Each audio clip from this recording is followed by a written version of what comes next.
Welcome to PBI Radio. I'm Chris Guns, and in this segment I'm going to be joined by Orlando Valle, Puerto Rican sensation who's scheduled to fight Vic Darchinyan in the biggest fight of his career. And if he's successful there, then I think we got a budding superstar in our hands, and he won't have any problem becoming a superstar from Puerto Rico, because that island is boxing mad. So let's get familiar with a little Orlando Valle. Orlando, welcome. Tell me about your life in Puerto Rico, and where in Puerto Rico were you born exactly? I was born in Valle, Puerto Rico. I'm the oldest of three. I have a sister in the middle, and my little brother. My sister is about to be 21 next month. My brother just turned 20 last month. We all from the same dad and mom. I started boxing when I was 13. I was always, a sport kid. I always liked the track and field, basketball, baseball. Always loved the sports, but I always wanted to be a boxer. Since ever since I can remember, I always wanted to be a boxer. And my dad told me that I needed to get older in order for me to get to the gym. And it wasn't until I was 13 years old that I found out a boxing gym behind my school. And I started taking clothes with me to school, and after school I started going to a boxing gym. And what kind of neighborhood? I'm sorry. I thought you were done. I'm sorry? I thought you were done. I'm sorry. I was going to ask what kind of neighborhood you grew up in. Was it a good neighborhood or? I moved a lot. I lived in different places, but I lived for several years in a little project, and then I live in this what we call over here urbanizaciones, which is mean like urbanization. So the last 10, 15 years, I've been living in a little nice area. Not middle class, but Yeah. And then you said how you were a sport kid, but were you a good kid? Were you in trouble ever? What kind of? I'm short, so in school people always try to pick on me in the beginning, but once I always had this fighter spirit in me, and once I let the hands go to somebody, everybody started messing with me. But I wasn't a troublemaker. I used to fight a lot though, but not because I was a troublemaker. People used to try to bully me, but I never let nobody bully me. Mm-hmm. So, I gotta thank my mother and my family, the way they raised me, because they always taught me, the right thing. Respect women, don't be hanging out with bad people that get me into trouble. And I always had good grades in school, and fighting is just, I have it on my DNA. It's just, I was born to be a boxer, but the way I grew up, I can't complain about it. It's been tough because we have to get it the hard way, but at the same time, my mother and my dad, they always forced their ass to find out or to get whatever we needed, and I can't complain about it. Mm-hmm. And so you got yourself into boxing? It was just something you were born to do, or? Yeah, I remember when I was 7, I watched my cousin Rafael Valle fight on TV, and I saw my dad jumping, screaming, and all hyped up, and that stuck to my mind. And I told my dad, I want to be a boxer. Mm-hmm. He told me that whenever I turned 10 years old, he was going to take me to a boxing gym. And I remember on my 8th birthday, I told my dad I wanted to be, that we got 2 more years left before he take me to a boxing gym. And then when my 10th birthday came around, my dad kind of let me down. He told me that I was still too young, that he didn't want to raise me, that I had to grow. And I kind of got, a little carried away, because he kind of disappointed me back then. So I kept on doing track and field, basketball, other sports. And it wasn't until I was 13 that I really found a boxing gym behind my school, and I enrolled myself. I started going on the low. I didn't tell my dad or my mother that I was going to the gym. Till they got me my first amateur fight that I needed to get my boxing gear. And that's when I told my dad. And ever since, my dad and my mother, they always been my number one fans. You know, they supported me. And not only them, but my family, my brothers, my friends. You know, ever since I decided to be in boxing, they've been having my back 100%. And every time I step in the ring, I have the back. I have them on my back. Always. And how old were you when you first walked in the gym? 13? 13. Okay. Were you good right away? Nah, man. I got whooped on my first amateur fight. This kid really put it on me. And I was doing basketball and boxing at the same time. And back then, on the basketball team, we won in Puerto Rico, and we won a trip to the worldwide complex in Florida, and we was gonna go to Disney World at the same time. So I was a kid, I was 13, so I kind of put boxing on the side for a little bit, and I started doing all the things that I had to get done to get to go to the trip.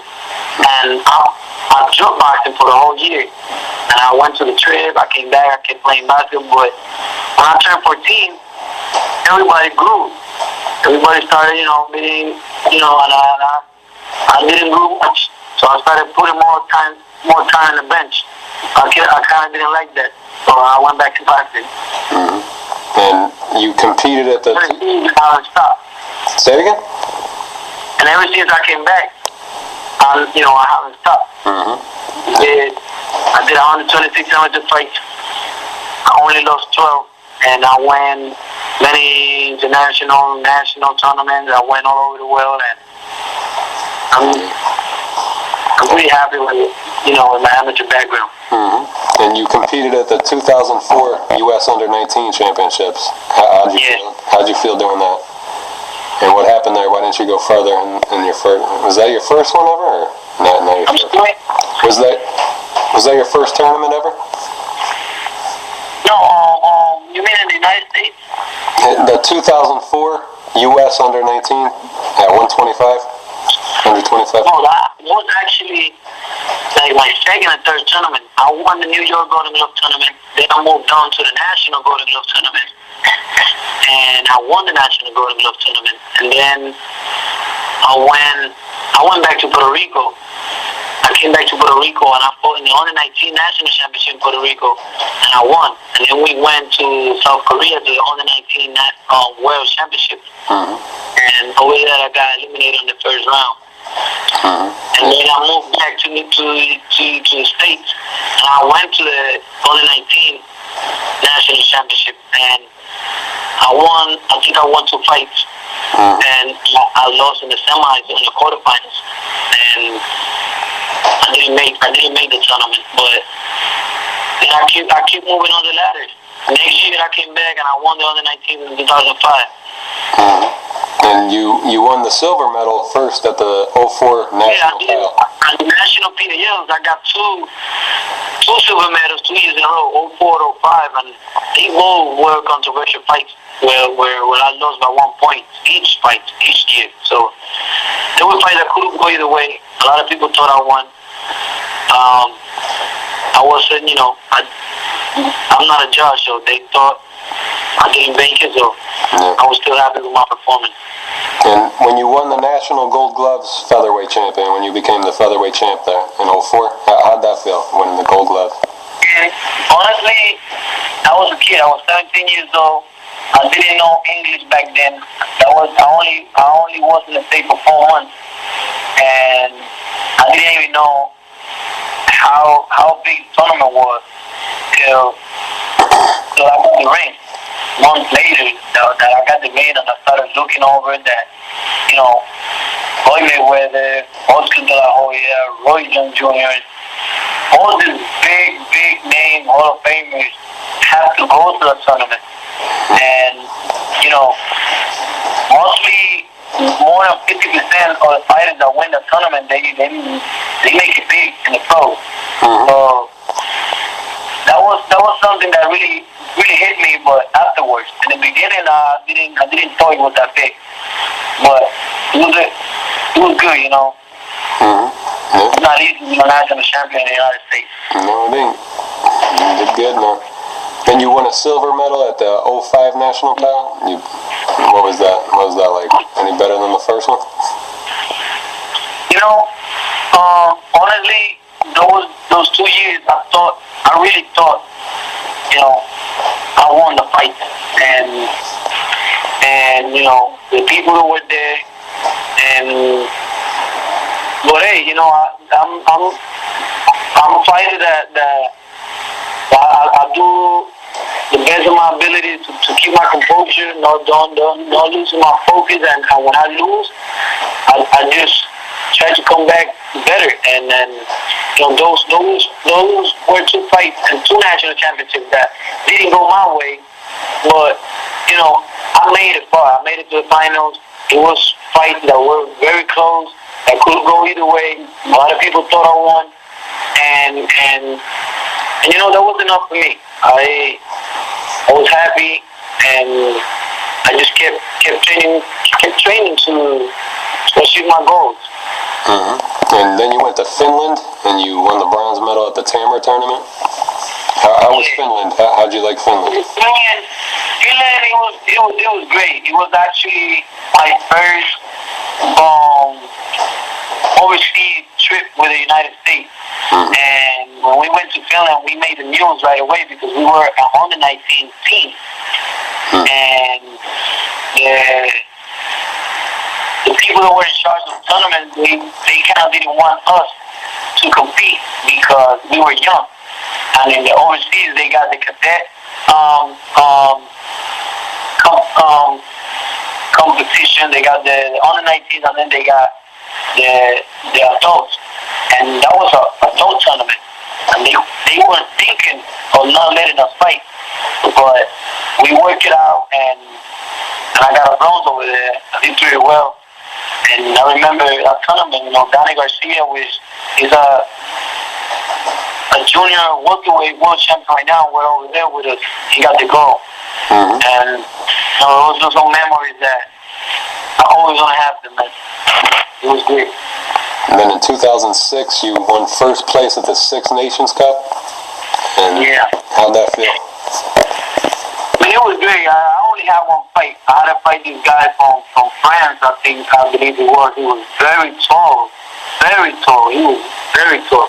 The first day he got this kid from Italy, I think, and he blew him out. He really blew him out, like for a lot of points.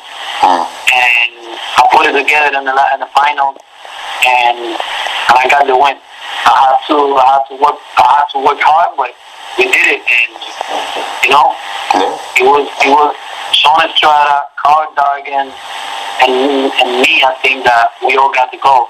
And I didn't see it went to the tournament too. And you finished third place at the National Pal that year. How did you feel about that? Did you feel Yeah, that was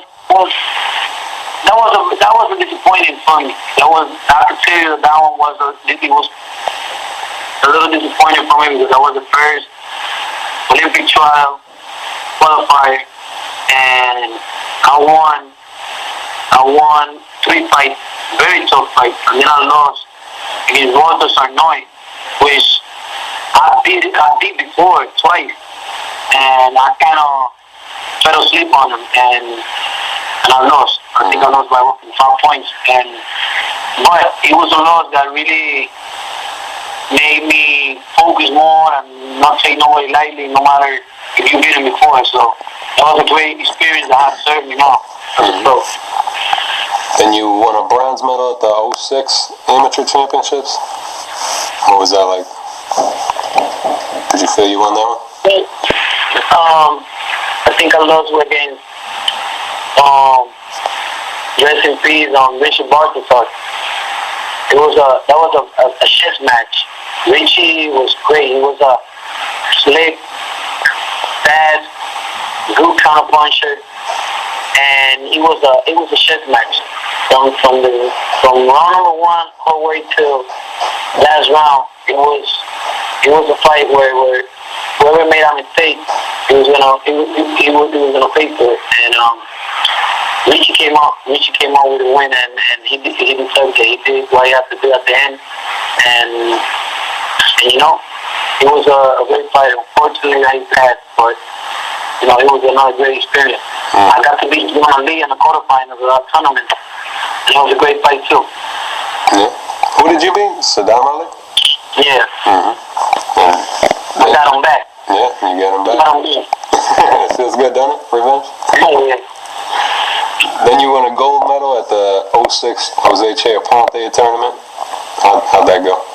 How's that feel? Winning gold Where? at the Aponte tournament? Oh man, it was sour, you know, because I came to Puerto Rico to represent United States when I was born and raised in Puerto Rico. Mm-hmm. So it was good that I won, but it was sour at the same time because, you know, I'm Puerto Rican, you know, I was born here, I was raised here, and when I was in the podium and they were playing the United States anthem, I felt a little awkward, but at the same time I felt proud because thanks to the States and all the experience that I got with it, you know, that's where I'm at right now. Mm-hmm. And I'm really thankful for everything that the United States amateur boxing system did for me. Mm-hmm. What was the 06 World Cup tournament like? Oh man, I got spanked all 3 fights. Almost the whole team got spanked. We went over at the World Cup, and it was the tough against the tough. You know, it was gold medalists, they were world champions, Olympians, and I was young. I was only 18 years old, 19. And I had to fight grown men, and it was a great experience.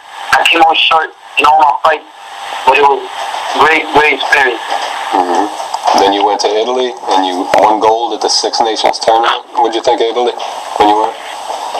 Yeah, that was the other one that I told you. Yeah. How'd you like Italy? How did they treat you there? Oh, in Italy, I loved it, man. The food was great. Mm-hmm. I actually, you know what I ate over there?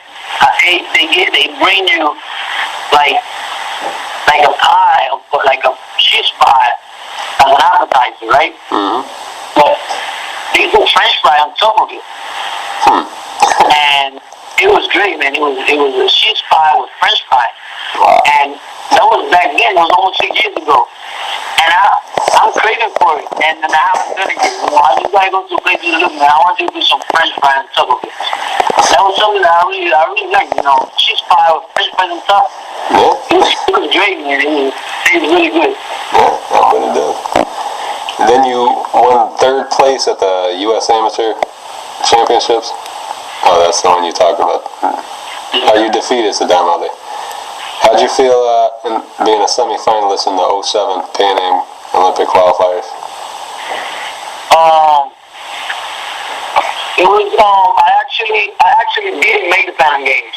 I lost against Rico Ramos in the final, and he didn't want to go. He didn't want to go to the Pan Am Games. He wanted to go home because in order for you to go to the Pan Am Games, you have to stay another month at the Olympic Training Center in Colorado in the OTC. And he didn't want to stay for camp. He wanted to go home. So since I was the runner-up, they asked me, and I was happy to do it.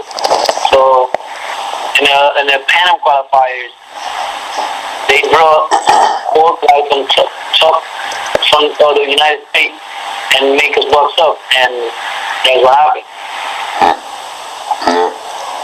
So what happened to make you decide to turn pro? Well, I was already 20. I didn't make the Olympics. I tried to come back to Puerto Rico to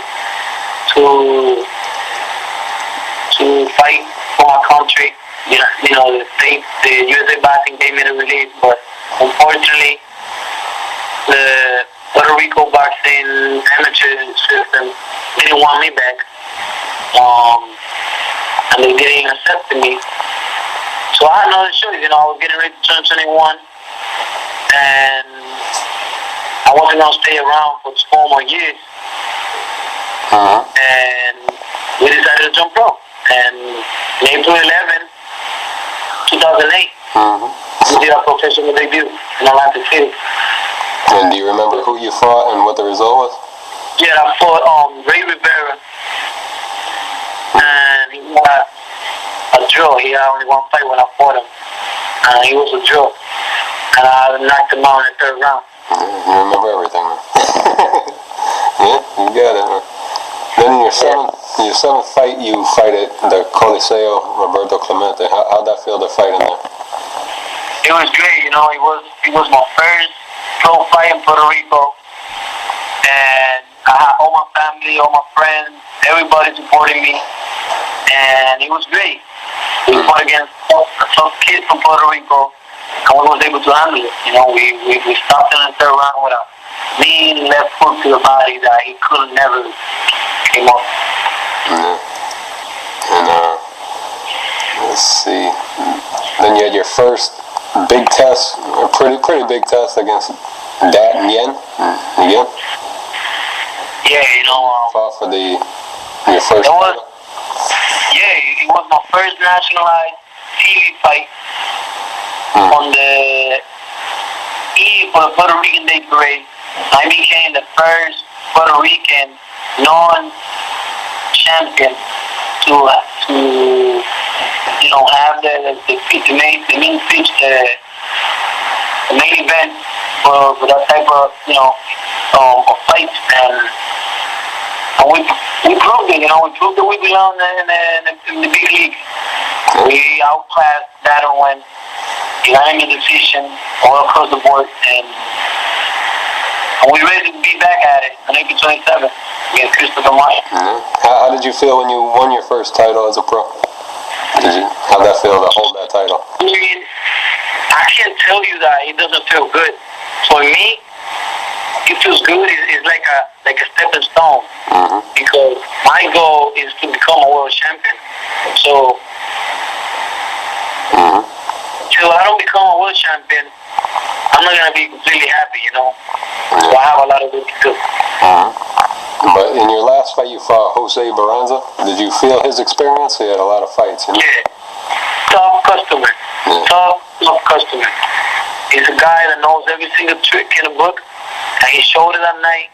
He made me work to the best of my abilities, and he made me use plan B. He made me move. He really made me use all the abilities that I had, and it was a great experience. And I know that because of that experience, we're gonna look more stronger, faster, and with more experience on April 27th. Hold on 1 sec. I got my kids here. Hold on. My ex is coming again. 1 sec. Is mommy here or no? Yeah, this is very important. And I need my backpack.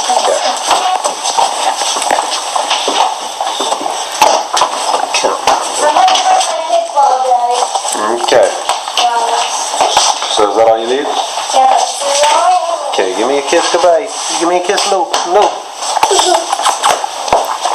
Love you. Okay, don't bounce it. Love you. Doing an interview? Yes. Okay. I'll see you later. Love you. See you Friday. Tell Mateo I love him. I'll see you Friday. He's gonna come down. Okay. Lou. Yeah. I'm sorry, Orlando. So you have your fight coming up with Chris Martin.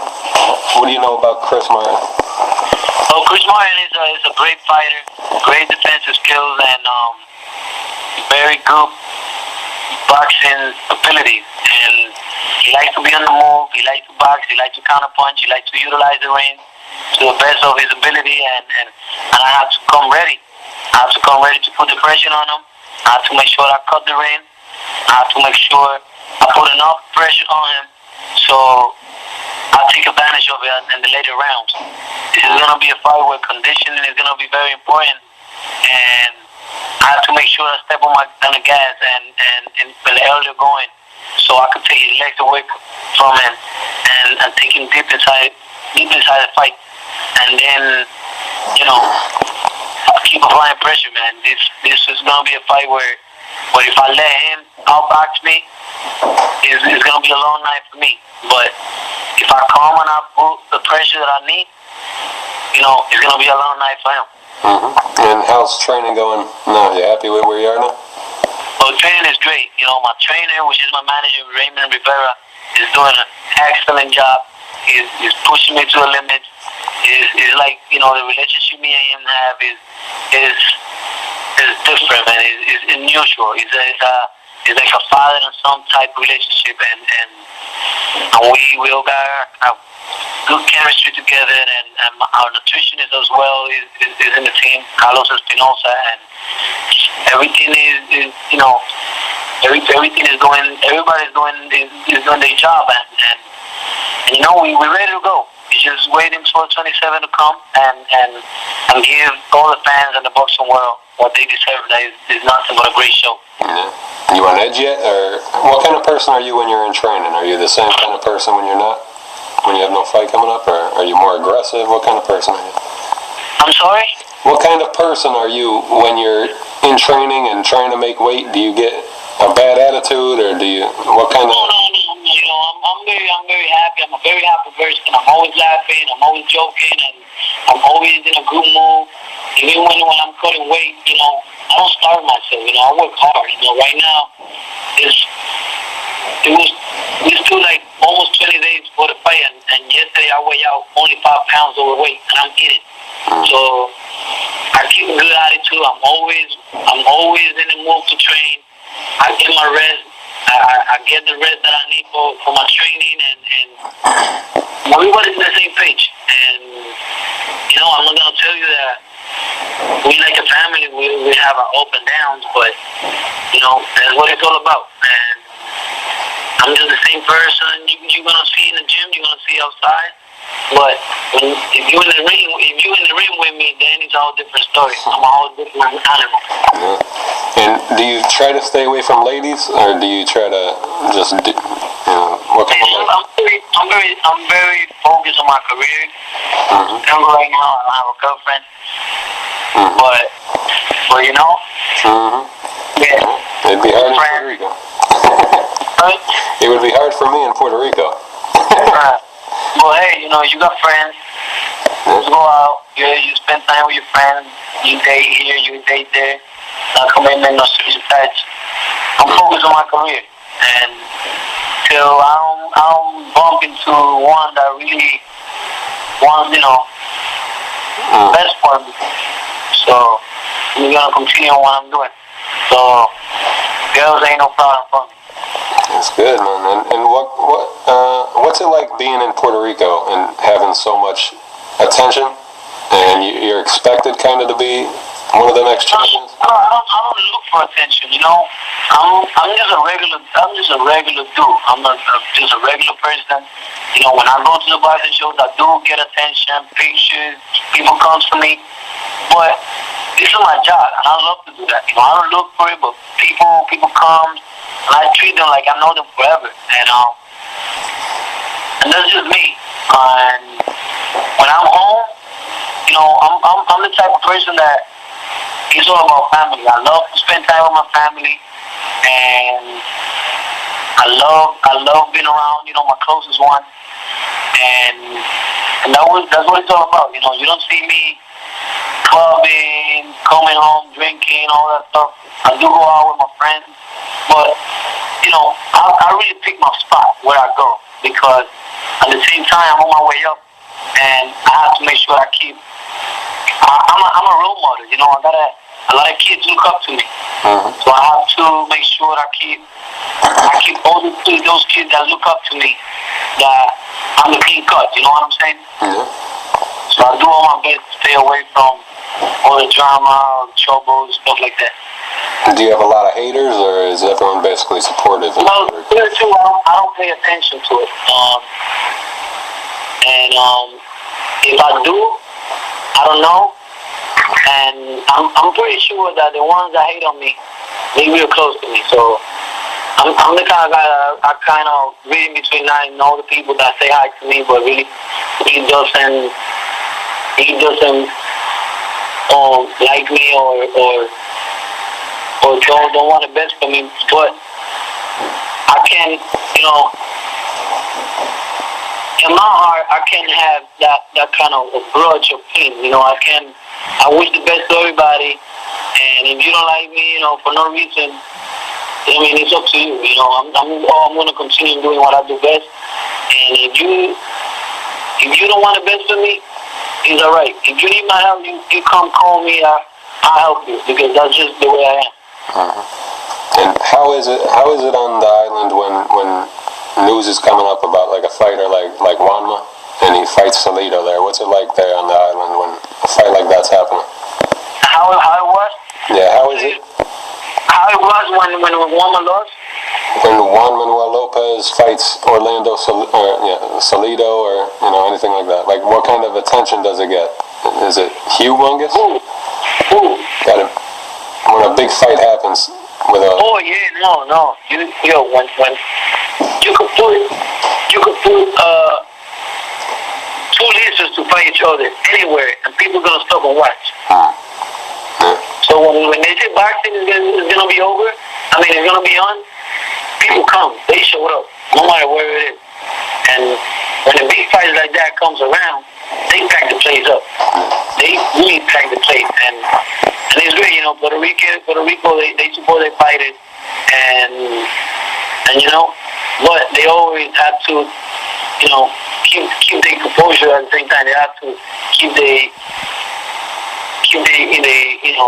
role model status that they are, because if they slack, Puerto Rican fans are I don't think they're the strictest fans that nowhere else than in Puerto Rico. Yeah.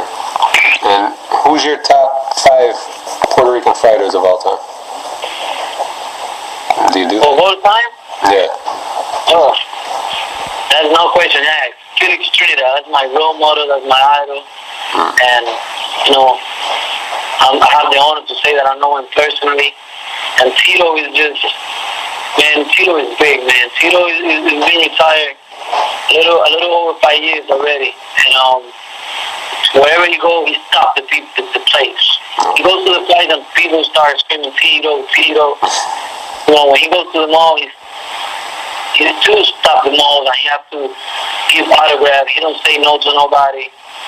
And Tito is big, man, and I just, when he's with you, you don't feel like you're talking to Tito, like you're talking to a superstar, because he makes you feel like you're the superstar. It's just, Tito, man, is like I say, he's my role model in and outside the ring. And what kind of advice did he give you about boxing? All the time that he tells me is about dedication, focusedness, and I keep aiming to my goal, and not using size of it, because if I want it, I gotta go get it. How'd you hear about the fight with Vic Darchinyan? Man, we're excited. We're ready to go. Can't wait for September 29th. We already started training camp. And, it's a big step up in competition, but we was born to do this. We were built for this, and September 29th, the world of boxing is going to be a new prospect soon to be a world champion when they make it. And you mentioned how it's a big step up. How ready do you think you are for someone as experienced as Vic is? Obviously, you think you're ready because you took the fight. I am ready. I will be physically ready. We're in the first phase of training camp. We will be ready coming 29th. But I've been mentally prepared for this. Ever since I was a little kid, I always wanted to be a boxer. I always wanted to be in a spotlight, and the time has come, and this is something that we've been working for a long time, and we've been ready. You got the advantage of having to see Vic fight for so many years. In terms of Vic's skill set, you have to admit that he's a threat. What do you see as his strong points? I'm sorry? You have to admit that Vic is a threat. What do you see as his strong points? He is definitely a threat, and everybody that steps in the ring will be a threat. But Vic is a higher threat. He got the experience. He been there before. He done it before. It's gonna be just another regular day for him. But hey, this is what, like I said, this is what I've been working for, and Vic is, you know, it's just another step in the way, another stepping stone on the way for me to achieve my goal, to become a world champion. Mm-hmm. And how about what makes Vic beatable? I'm sure that you sat and watched him fight and thought about what it's like to fight Vic. What did you imagine when you're imagining fighting Vic Darchinyan? Well, they don't call him the Raging Bull for nothing, so I know he will be coming forward. He will be coming forward. He will be trying to put the pressure on me, and I'm gonna be prepared for that.